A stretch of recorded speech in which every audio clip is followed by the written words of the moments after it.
You know, it's a real honor to be involved in this presidential lecture. It's also a challenge because in some ways the stuff that we've all been doing, and you'll see all the people who are involved in this over the last few years, are actually creating a translational story that represents, I think, what the Einstein-Montefiore merger embodies. And so I hope you agree with this, and that's the challenge, is to try to convey that. So what Alan just said was basically dead on. I mean, if you could design a microscope that has high enough resolution that allows you to see events inside of a living animal and take in all of the kinetic events that occur, what comes first, what comes in the middle, what comes last, you can actually understand mechanism of disease progression that's not possible when you look at fixed tissue like a pathologist does. It seems a simple concept, but it's transformative. And so that's what the title is about. How can you use a special kind of microscopy at very high resolution to actually get at the mechanism for cancer dissemination, and in so doing, design new treatment strategies? Okay, so that's the talk. And this is about cancer, of course.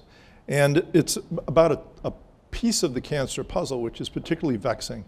Almost all of our efforts are designed toward dealing with the growth of cancer. So either the growth in the primary site here, number one, or the growth once the cells spread to distant sites at various organ sites.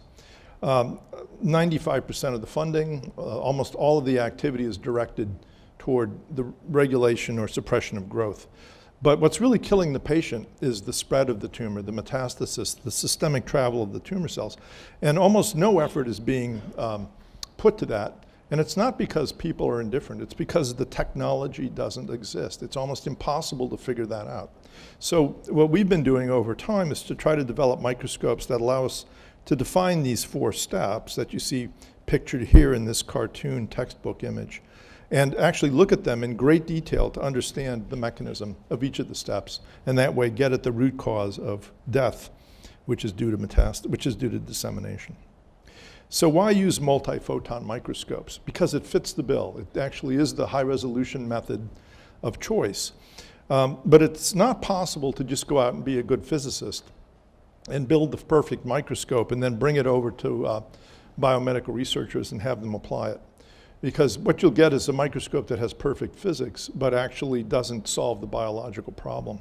So when we started the Biophotonics Center many years ago now, and Rob Singer and I direct it, we decided to flip that model on its head. And instead of building the perfect microscope and then looking for an application, what we decided to do was to take biological problems that were otherwise insoluble and then build a microscope specifically designed to address that biological problem. So it has very limited utility, but it is definitive in its use.